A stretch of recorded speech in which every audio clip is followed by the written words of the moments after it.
Good morning friends. आज का topic मैंने लिया है द्विपद प्रमेय। आप लोगों ने इसके बारे में पहले पढ़ा नहीं होगा, लेकिन हम कुछ जनरल फार्मूले पहले पढ़ते थे। जैसे हम पढ़ते थे कभी कभी किसी की भी घात जीरो हो तो उसका मान हमेशा वन होता है, ये हमने पढ़ा है। ऐसे ही पढ़ा है हमने कि किसी की घात वन हो तो उसका मान सेम वही वैल्यू आ जाती है। तो यहाँ लिखा है ए प्लस बी की घात one equal to A plus B. लेकिन जीरो वाली कंडीशन में हमको याद रखना है कि कभी भी जिसकी पावर जीरो है, मतलब यहाँ ए प्लस बी की घात जीरो लिखा है, जीरो का मान क्या है वन, तब ए प्लस बी की value not equal to zero होनी चाहिए। क्योंकि अगर ये वैल्यू भी अगर जीरो हो गई तो हमें वैल्यू मिल जाएगी जीरो की पावर जीरो। जैसे ही जीरो की पावर जीरो मिलेगा तो वो वैल्यू अभी तक इंडिटरमिनेट है, जिसको हमने अभी तक नहीं पढ़ा है। तो ये याद रखना है, कभी भी जीरो नहीं होना चाहिए। और अगर किसी की कोई भी वैल्यू है और उसकी पावर जीरो है तो उसका मान हमेशा क्या होता है, वन होता है। ये याद रखेंगे। एक फॉर्मूला आपने पढ़ा होगा कि ए प्लस बी का whole square equal to A square plus B square plus two A B. ऐसे ही आपने ए प्लस बी का होल क्यू का फॉर्मूला भी पढ़ा होगा। इसी की हेल्प से हम अगर निकालना चाहें तो ए प्लस बी की घात चार का मान भी निकाल लेंगे। दो बार लिख लें इसको, ए प्लस बी का स्क्वायर ए प्लस बी का स्क्वायर, और आगे सॉल्व करें, दोनों का होल स्क्वायर ओपन कर दिया, मल्टीप्लाई किया तो फाइनली ये आ गया हमारे पास। ये वैल्यू आ गई ए प्लस बी की घात फोर की। ये हम जनरली निकाल लेते थे। अब इसी को अगर हम बाइनोमियल थ्योरम से कैसे निकालेंगे वो मैं आपको बताता हूँ। बाइनोमियल थ्योरम का मतलब होता है कितनी भी पावर अगर दी हो, ए प्लस बी की घात चाहे कितनी भी हो, 10, 20, 30, 40, मतलब एक्स वाई जेड कुछ भी पावर हो सकती है, उसकी वैल्यू हम बहुत आसानी से निकाल सकते हैं। कैसे निकालेंगे देखते हैं। इसके लिए एक गणितज्ञ थे हमारे ब्लेस पास्कल, जिन्होंने बाइनोमियल थ्योरम को बनाया था। ये थ्योरम है, आपको हमेशा याद रखनी है, ये बहुत इंपॉर्टेंट फार्मूला है आपके लिए। मैथ्स में आफ्टर 12th जब तक आप मैथ रखेंगे ये थ्योरम आपके काम आएगी। ये यहाँ से यहाँ तक बहुत इंपॉर्टेंट थ्योरम है। क्या लिखा है कि ए प्लस बी की power N equal to, formula होता है हमारा एन सी जीरो ए की घात N plus N C one A की power N minus one into B plus N C two A की power N minus two B square plus N C three A की power N minus three B Q. तो हम यहाँ से क्या देख रहे हैं, और डॉट डॉट कहाँ तक वैल्यू आ जाएगी, एन सी एन बी की पावर एन, और इससे पहले है N C N minus one A dot B की पावर एन माइनस। यहाँ से हमने देखा कि जो ए की वैल्यू है वो देखो, पहले अगर एन पावर से स्टार्ट किया तो पहले एन, फिर N minus one, N minus two, और लास्ट में जाके वन। तो ए की पावर घट रही है। और ऐसे हमारा सेकंड वेरिएबल जो बी है उसकी पावर देखो, पहले में जीरो थी तो दूसरे में एक, फिर दो, फिर तीन, चार, ऐसी लास्ट में बी की पावर है। तो जो पहला वेरिएबल ए है उसकी पावर घटती जाएगी और दूसरा वेरिएबल जो बी है उसकी पावर बढ़ती रहेगी। ये हम इस थ्योरम को देख के जान सकते हैं। ये आपको याद रखनी है। लेकिन इसमें कुछ नई बातें जो यूज हुई हैं वो आपके लिए ये है, N C zero, N C one, N C two, ये आपने अभी तक नहीं पढ़ा है। तो ये आपके 11th का ही एक चैप्टर है, क्रमचय कॉम्बिनेशन। इसमें आप एक फॉर्मूला पढ़ोगे एन सी आर। यहाँ सी फॉर होता है कॉम्बिनेशन, एन वैल्यू होती है टोटल वैल्यू, और आर होती है जिसको हमको चुनना है। अगर एन वस्तुओं में से आर को चुनना है तो उसके लिए कॉम्बिनेशन का फॉर्मूला होता है फैक्टोरियल एन बटे factorial R factorial N minus R. और ये फैक्टोरियल वर्ड भी आपने पहली बार पढ़ा होगा। जैसे हम लोग पढ़ते थे पहले, रूट की वैल्यू पढ़ते थे, वर्गमूल जिसको कहते थे, इस तरह से होता था। यहाँ फैक्टोरियल है, फैक्टोरियल का निशान इस तरह से होगा, और जिसको हम ये पढ़ते हैं फैक्टोरियल। कहीं कहीं फैक्टोरियल लिखना होता है तो वो लोग एक्सक्लेमेटरी साइन भी बना देते हैं बुक्स में, काफ़ी बुक्स में ऐसे करके सिंगल लाइन और एक डॉट नीचे लगा होगा, ये भी फैक्टोरियल का सिंबल होता है। लेकिन हम लोग जनरली जो बनाते हैं वो इस तरह से ही बनाएंगे, एक राइट एंगल बना लेंगे और उसमें जो भी संख्या लिखेंगे वो कहलाएगी। जैसे मैंने फैक्टोरियल 2 लिख दिया, तो ये आपको याद रखना नई बात है। इसमें कैसे वैल्यू फाइंड करते हैं पहले मैं ये आपको बताऊं। जैसे अगर हमें किसी का फैक्टोरियल वैल्यू निकालनी है, जैसे मैंने फैक्टोरियल एन लिखा, तो एन को हम लिख सकते हैं, पहले एन कॉमन लोगे, एन माइनस वन बचेगा, फिर n-1 कॉमन लोगे, n-2 बचेगा, फिर n-2 कॉमन लोगे, ऐसे कहाँ तक कॉमन ले सकते हैं, लास्ट में घटाते घटाते वैल्यू उसकी क्या आ जाएगी, फैक्टोरियल 0, और फैक्टोरियल 0 का मान होता है 1। ये याद रखना है आपको। जैसे अब मैंने यहाँ पे इसी एग्जाम्पल को लेके एक वैल्यू लेके दिखाई, फैक्टोरियल 5। फैक्टोरियल 5 का मान निकाले, मैंने कहा इसको कहाँ तक एक्सपेंड करोगे, फैक्टोरियल 0, तो फैक्टोरियल 0 को ना करके आप केवल इसको 1 तक एक्सपेंड कर सकते हो, ये ध्यान रखना। ऐसे मैंने फैक्टोरियल 5 को लिखा 5 × 4 × 3 × 2 × 1, इसकी मल्टीप्लाई कर ली, आंसर आ गया 120। ऐसे फैक्टोरियल 8 को मैंने एक्सपेंड करके दिखा दिया है, क्या लिख सकते हैं, 8 × 7 × 6 × 5 × 4 × 3 × 2 × 1, जो वैल्यू है इसकी मल्टीप्लाई कर सकते हैं। जनरली एक्सपेंड कर सकते हो, मैंने आपको डायरेक्ट लिख कर दिखाया था कि फैक्टोरियल 8 है, उसको लिख सकते हैं 8 फैक्टोरियल 7, 7 कॉमन लेंगे तो 6, 6 कॉमन लेंगे तो 5, ऐसे ही ये वैल्यू कहाँ तक आ जाती है, 4 2 3 2 1 तक। ये ध्यान रखना, किसी की फैक्टोरियल की वैल्यू हम एक्सपेंड कहाँ तक कर सकते हैं, 1 तक कर सकते हैं, क्योंकि 1 के आगे फैक्टोरियल 0 आ जाता है, 0 का 1 क्या हो जाता है, 1 हो जाता है। इसके आगे माइनस में आता है, माइनस हम लेते नहीं क्योंकि फिर वैल्यू इन्फिनिटी हो जाएगी। अब कुछ वैल्यू मैंने जनरली आपको नोट कर दिए हैं यहाँ पे, इनको याद रखना, कभी भी यूज आ सकती है कि फैक्टोरियल 0 का मान 1 होता है, फैक्टोरियल 1 का भी मान 1 होता है, फैक्टोरियल 2 का मान 2 हो गया, क्यों, क्योंकि हम लिख सकते हैं फैक्टोरियल 2 बराबर 2 × 1 मतलब 2। ऐसे ही फैक्टोरियल 3 की बात करें तो फैक्टोरियल 3 को हम लिख सकते हैं फैक्टोरियल 3 बराबर 3 × 2 × 1, कितना आ गया, 3 2 जा 6 और 6 1 जा 6 हो गया। ऐसे फैक्टोरियल 4 की वैल्यू 24 और फैक्टोरियल 5 की वैल्यू 120। ये वैल्यू कॉमन है, कभी भी मोस्टली आपको यूज करनी पड़ेंगे, इनको याद करो, नोट कर लो कहीं भी। तो ये मैंने आपको फैक्टोरियल समझाया, क्योंकि यहाँ पे फैक्टोरियल यूज हो रहा था किसमें, कॉम्बिनेशन के फॉर्मूले में, NCR = फैक्टोरियल n बटे factorial r factorial n - r। तो मे भी पॉसिबल आपको ये समझ में आ गया होगा, कोशिश करना आगे। अब जैसे हमने जो थ्योरम है इसमें कैसे यूज करें, तो जनरली जैसे मैंने यहाँ NCR लिखा, अब आप कहोगे NCR की वैल्यू कैसे निकालेंगे, ये तो हमने केवल फैक्टोरियल निकाला, तो मैं आपको दिखाता हूँ। हमारा NCR का जो कॉम्बिनेशन का फॉर्मूला है वो ये है, NCR = factorial n upon factorial r factorial n - r। अब इसको निकालने के लिए मैंने एक एग्जाम्पल ले लिया कि मैं वैल्यू निकालता हूँ 5c2 की, तो यहाँ पे n की वैल्यू क्या है हमारे पास, 5 है, r की वैल्यू क्या है, 2 है। तो जो हमारा फॉर्मूला है फैक्टोरियल n बटे फैक्टोरियल r n - r वाला, इसमें वैल्यू यूज की, n की जगह 5 यूज कर लिया और r की जगह 2 यूज किया, इसको सॉल्व किया तो हमारे पास आ गया factorial 5 upon factorial 2 × factorial 3।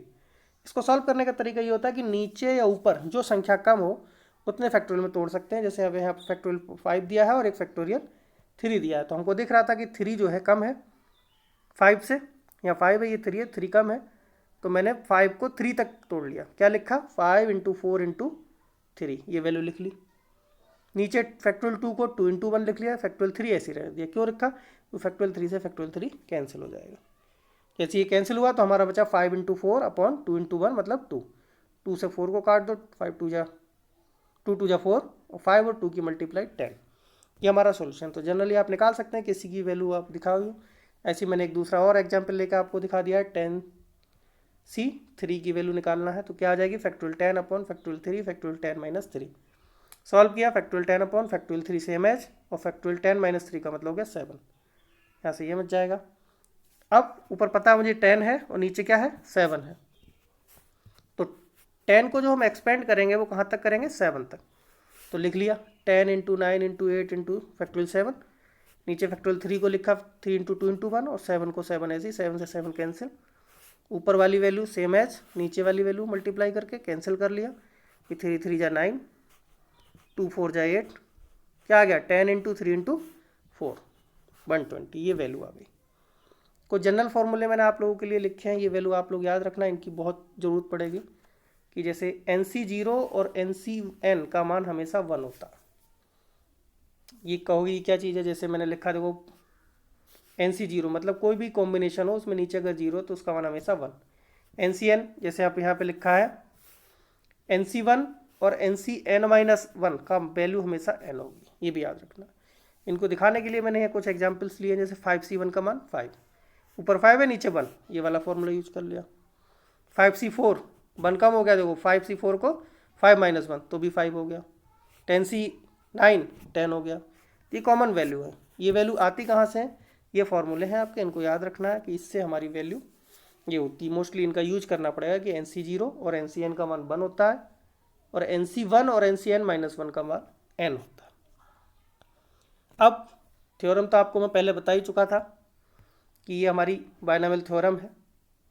a plus B की घात n equal to NC0 a की power n plus NC1 a की power n-1 into B, NC2 a की power n-2 into B square, NC3 into a की power. ये पूरी theorem आपको याद रखनी है। अब इसी की हेल्प से मैं कुछ वैल्यू आपको बताता हूँ। जैसे मैंने सबसे पहले एक एग्जाम्पल लिया है, a प्लस बी की घात 4, इसकी वैल्यू निकालनी है। तो मुझे दिख रहा है कि यहाँ पे n जो है वो हमारा 4 है, तो एक्सपेंड किया 4c0 a की power 4 plus 4c1 a cube b plus 4c2 a square b square plus 4c Q a b cube plus 4c4 b की पावर 4।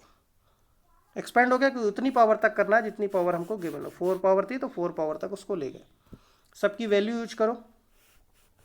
जैसी वैल्यू यूज करोगे, मुझे पता है 4c0, मैंने बताया था कि NC0 का मान हमेशा 1 होता है, a की पावर 4 सेम एज 4c1, मैंने बताया था NC1 का मान n होता है, तो 4c1 की वैल्यू 4 हो गई। a क्यू भी सेम। 4c2, अब ये वैल्यू थोड़ी अलग है, हमको नहीं पता, तो इसको हम NCR वाले फॉर्मूले से निकाल सकते हैं, जो फॉर्मूला मैंने आपको बताया था NCR का फॉर्मूला क्या था? फैक्टोरियल n बटे फैक्टोरियल r इंटू n-r। इसका यूज करते हैं किसमें? 4c2 में निकालते हैं वैल्यू। कैसे निकालेंगे मैंने आपको दिखाया भी है।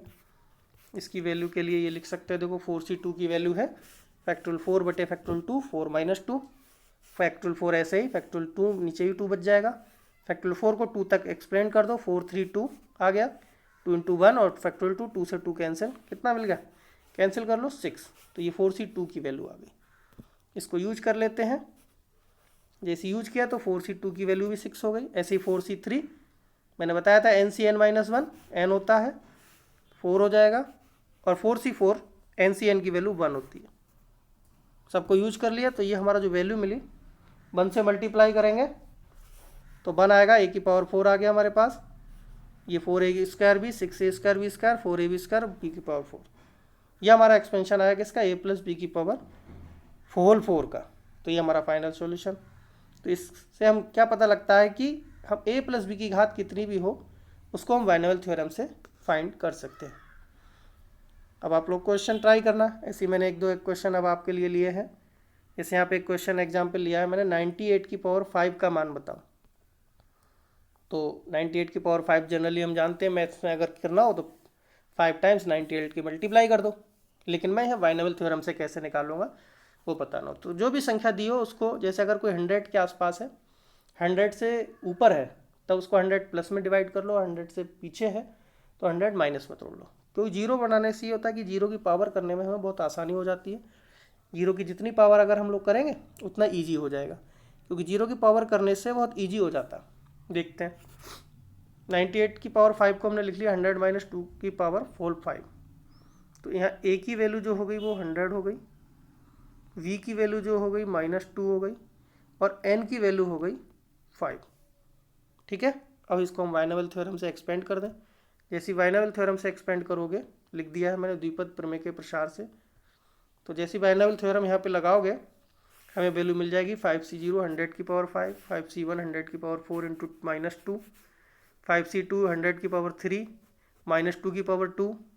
वही मैंने बताया था a की पावर घटेगी तो a क्या है 100, तो यहाँ देखो 5 4 3 2 1। ठीक है, और जो v चल रहा है उसकी पावर बढ़ेगी, -2 की पावर 2 -2 की पावर क्यू -2 की पावर 4 -2 की पावर 5। ठीक है, सबकी वैल्यू यूज की। हमने पढ़ रखा है कि 5c0 का मान जो होता है NC0 का मान 1 होता है, 100 की पावर 5, तो 1 की पावर कितनी भी हो वैल्यू 1 ही होती है, लेकिन यहाँ कितने जीरो है 2, तो दोनों की मल्टीप्लाई 2 5 या 10 मतलब 2 5 10, तो हमने यहाँ 1 के आगे 10 जीरो। ऐसे 100 की पावर 4, 2 चौका 8, एक के आगे 8 जीरो। 5C1 का मान 5, 5C2 का मान 10 हम निकाल चुके थे, 5C3 का मान वो भी 10, 5C4 NCN-1 5 हो गया। सारी वैल्यूज हमको पता लग गई, सारी वैल्यू सॉल्व की, मल्टीप्लाई किया इनको। अब मल्टीप्लाई करने के बाद आपको पता है कि प्लस वाली वैल्यू जो है वो आपस में ऐड हो जाएंगी, माइनस वाली वैल्यू जो है वो माइनस वाली के साथ ऐड हो जाएंगी, जो बचा उनको आपस में सब्सट्रैक्ट कर दो। यही हमारा आंसर हो गया 98 की घात 5 की वैल्यू। तो ऐसे हम बाइनोमियल थ्योरम से फाइंड कर सकते हैं। आगे देखें, आगे एक एग्जाम्पल लिया है, बहुत इंपॉर्टेंट एग्जाम्पल है आप लोगों के लिए कि 1.01 की पावर है 10 लाख और 10,000 में से कौन की संख्या बड़ी है। ये हमको पता करना है कि इतनी पावर 10 लाख है और ये 10,000 में से कौन सी संख्या बड़ी है। इसके लिए भी हम थोड़ा सा एक्सपेंड करेंगे बाइनोमियल थ्योरम से। मैंने 1.01 की पावर 10 लाख को 1 + 0.1 की पावर 10 लाख लिख लिया। तो यहाँ पे a की वैल्यू हो गई 1, v की वैल्यू हो गई 0.1 और n की वैल्यू हो गई 10 लाख। ठीक है, अब इसको एक्सपेंड किया, जैसे एक्सपेंड करोगे तो 2 टर्म तक एक्सपेंड कर लिया मैंने। पहले NC0 वाली टर्म लिख ली प्लस NC1 वाली लिख ली इंटू 0.1। आगे टर्म हमने छोड़ दी क्योंकि हमको पता है कि NC1 की वैल्यू ही n होती है, तो यहीं से सारी टर्म मिल जाएंगी। आगे लिख दिया अनधनात्मक पद, मतलब वो सारी की टर्म आगे की ऐसी इसमें चल रही हैं, हमारी जितनी वैल्यू है वो चलती रहेंगी, इसको देखते रहेंगे ऐसे ही। जो आगे टर्म्स चल रही थी उनकी बात करें, हमारे पास आया था 1000 C1 था पहले, 10 लाख C1 सॉरी। तो 10 लाख C1 में मैं C0 का मान मैंने बताया था 1 होता है, और 1 की पावर कितनी उसकी वैल्यू 1 होती है, और NC1 मतलब n, और 1 की पावर फिर वही 1, आगे 0.1 लिख लिया ऐसे ही। इनको सॉल्व किया, 1 × 1 तो 1 रहेगा हमारे पास, और ये है 10 लाख × 0.1, 2 अंकों के बाद तो 0 आ गया, और अन्य टर्म्स ऐसी चलती रहेगी। अगर दोनों को ऐड करें तो ये वैल्यू कुल मिला के 10,001 आ रही है, और हमको जो वैल्यू दी थी वो कितनी 10,000। तो और इसमें आगे और भी जोड़ना है, तो डेफिनेटली जो मान यहाँ से हमको मिलेगा वो 10,000 से बहुत अधिक होगा। तो हमसे यही पूछा था कि 10,000 में ये कौन बड़ा है, तो हमको साफ साफ हो गया कि 1.01 की पावर 10 लाख और बड़ा है 10,000 से। ठीक है, तो बाइनोमियल थ्योरम से पता कर सकते थे। ऐसे ही मैंने कुछ क्वेश्चन आपके लिए हैं कि 1 - 2x की घात 5 का प्रसार करो, 1 - 2x की घात 5 का प्रसार। तो यहाँ देखा जाए तो a की वैल्यू क्या है 1 है, b की वैल्यू क्या है -2x है, और n की वैल्यू क्या है 5। वही बाइनोमियल थ्योरम फिर से यूज करनी है। फॉर्मूला हमको याद होना चाहिए जो बाइनोमियल थ्योरम का मैंने आपको बताया है, ये फॉर्मूला जरूर याद कर लो आप लोग, क्योंकि बिना इस फॉर्मूले के हमारे क्वेश्चन कोई भी सॉल्व नहीं होंगे।